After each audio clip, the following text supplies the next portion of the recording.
Well, as the coronavirus pandemic starts to subside, countries in Europe are set to welcome back tourists. Starting next month, tourists with a so-called green pass will be able to travel while avoiding quarantine and testing for the coronavirus. This may help to restart tourism and allow travel agencies to start working again.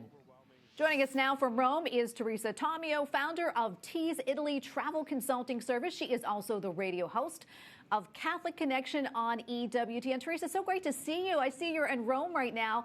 Talk to us. How is it? There's fewer tourists, I know, so it's probably pretty unique over there in a uncrowded way, that is, to see the Vatican. Well, I was at the Angelus yesterday, Tracy, and thank you for having me on. And there were quite a few people not on a normal Angelus Sunday, but I would say there were at least several thousand, and many people were kind of hovering in the shade because the weather's been beautiful but a little bit warm. It's actually the perfect time to come to Rome now that things are open and things are changing. I came over a week ago and did the radio show, Catholic Connection, across the country here and across Rome. And it's delightful because you can go to the Vatican without standing in long lines. You can go to the Trevi Fountain, the Spanish Steps, and see those wonderful icons and those famous sites all over Italy. And there will be people, but you won't be overwhelmed. And I think now is the time, if people are interested in a pilgrimage, to really start thinking about coming back the next few months before things, completely get very busy again. So it's delightful here right now, very safe, and the people are so gracious and so happy to see Americans. Well, I understand you're working on a virtual project regarding the city of Rome. Tell us more about that. Right. Part of my passion and my love in terms of helping people understand our faith more deeply, Tracy, is to get a better experience when they come to Rome. As you mentioned, I do have a new consulting firm that's been open for about 2 years in terms of consulting with travelers who want to come here to Italy. But my heart and soul really is to get people familiar with the different churches and with the different sites and with all the beauty here. So in partnership with corporate travel, they work very closely with us at Ave Maria Radio and EWTN. We decided to do a virtual Rome pilgrimage. So a week ago today, actually on Monday, we were with 2 photographers all going all over the city doing special sites and learning about living in Rome. What's a day like for a typical Roman? And we learned how to make pizza and gelato.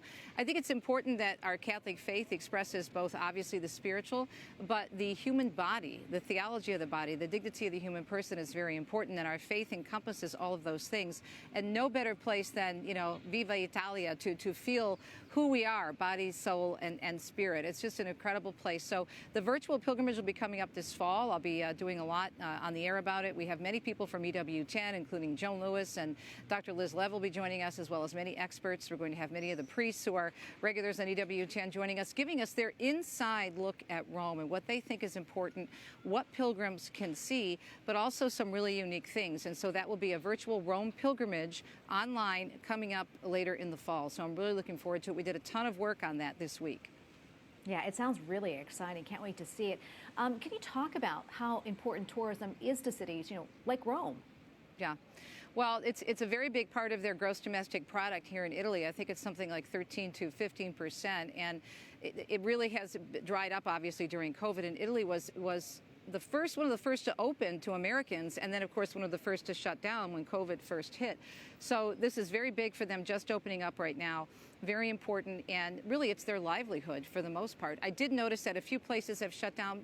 Everything is pretty much here, but there were some treasured little spots where I used to visit, maybe a little coffee shop or a little tourist shop where I could pick up some T-shirts or some different gifts for friends at home that have shut down because they couldn't survive.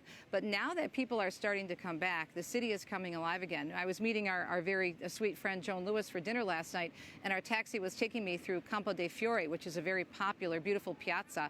In the morning, they have a wonderful market, and in the evening, a lot of the young people hang out there. And it was very full in Campo dei Fiori. So things are starting to come back, and you can feel the enthusiasm of the people who want people to come to Italy from the United States. Teresa, before I let you go, do you have any pilgrimages planned in the near future going back to Italy? Listen to those bells. Isn't that beautiful? St. Peter's always gives me chills. Anyway, I digress. But yes, we have actually 2 trips.